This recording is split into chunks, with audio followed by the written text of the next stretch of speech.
அம்மா, காண்ற கனவெல்லாம் பலிக்காது. சில சமயம் சில கனவுகளும் பலிக்கும். கனவுகளோட உண்மையான கருத்தை கண்டுபிடிக்கிறது ரொம்ப கஷ்டம். இருந்தாலும் நீ கண்ட கனவை சொல்லு. நான் எனக்கு தெரிஞ்ச கனவு சாஸ்திரத்தை வச்சு உன் கனவு பலிக்குமா பலிக்காதான்னு சொல்றேன்னு சொன்னாரு.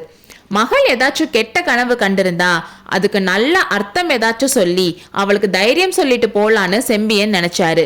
அப்பா, அந்த கனவை நினைச்சா எனக்கு சந்தோஷமாவும் இருக்கு, பயமாவும் இருக்கு. இங்க பாருங்க, இப்ப கூட என் உடம்பெல்லாம் சிலிர்க்குது. கொஞ்ச நாளாவே என் கனவுல அடிக்கடி ஒரு அழகான ஒரு இளைஞர் வராரு. அவர் என்ன அன்போட பாக்குறாரு. அந்த மாதிரி ஒருத்தரை நான் எங்கேயும் பார்த்தது இல்லை. நம்ம மாமல்ல சக்கரவர்த்தியை விட கலையான முகம் அவருக்கு. அவர் என்ன பாக்குறப்பெல்லாம் நீ எனக்கு உரியவள் தானே, ஏன் இன்னும் வந்து சேரலன்னு கேக்குற மாதிரி இருக்கு. அப்போ என் உடம்பெல்லாம் பதறும். நேத்து கனவுலையும் அவர் வந்தாரு. ஆனா ரொம்ப பயங்கரமான சூழலுக்கு நடுவுல அவரை பார்த்தேன். அவரை சுத்தி 10-12 பிசாசுகள் நின்னு ஏதோ பயங்கரமா சத்தம் போட்டுட்டு இருந்துச்சு. அந்த பிசாசுகள் ஒவ்வொன்றும் அதோட கையில மயிலிறகு கத்தை வச்சிருந்துச்சு. சில சமயம் அந்த மயில் கத்தைய வச்சு அந்த பிசாசுகள் அவர் மேல வீசுச்சு. பாவம், ஏதோ உடம்பு முடியாம கஷ்டப்படுறவர் மாதிரி இருந்தாரு. அவர் என்ன பார்த்து, இந்த பிசாசுகள் கிட்ட மாட்டிக்கிட்டேனே, என்னை நீ காப்பாத்த மாட்டியான்னு கேக்குற மாதிரி இருந்துச்சு.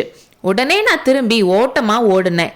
எங்க ஓடுறோம்னு தெரியாம ஓடுனேன். கடைசியா ஒரு கோயில் இருந்துச்சு. அதுக்குள்ள போனா அங்க யாருமே இல்ல.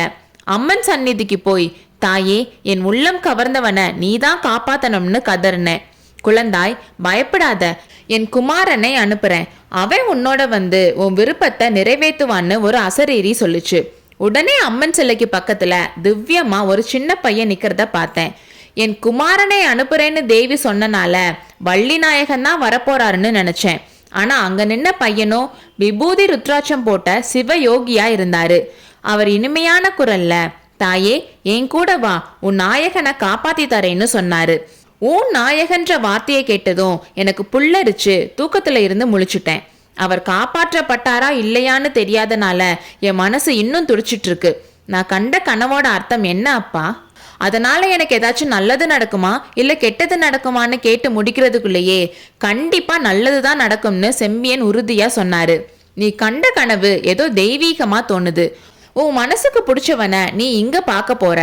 அவனுக்கு ஏதோ பெரிய கஷ்டம் வரலாம்னு நம்ம குலதெய்வம் முருகப்பெருமானோட அருளால அந்த கஷ்டங்கள் எல்லாம் போயிடணும்னு உன் கனவுல இருந்து தெரியுது. மகளே, நான் இல்லாத நேரத்துல உன்னை தேடி அதிர்ஷ்டம் வந்தா அதை நீ வேணாம்னு சொல்லாத. ராஜ குலத்துல பிறந்தவன் எவனாவது உன்னை கல்யாணம் பண்ணிக்க விரும்புனா அப்படிப்பட்டவனை கல்யாணம் பண்ணிக்க இப்பவே நான் அனுமதி கொடுத்துடுறேன். போர்க்களத்துல இருந்து நான் உயிரோட திரும்பி வந்தா உங்களை பார்த்து நான் ஆசிர்வாதம் பண்ணுவேன். ஒருவேளை போர்க்களத்துல நான் இறந்துட்டா ஆவி வடிவத்துல இங்க வந்து உங்களை ஆசிர்வாதம் பண்ணிட்டு தான் சொர்க்கத்துக்கு போவேன்னு சொன்னாரு. இப்படி சொல்றப்போ செம்பியன் வளவனோட கண்கள்ல இருந்து கண்ணீர் தார தாரையா வந்துச்சு. மங்கையர்க்கரசியும் தந்தையின் விசால மார்பில் முகத்தை பதித்து கொண்டு விம்மினாள். அடுத்த அத்தியாயத்தில் சந்திப்போம்.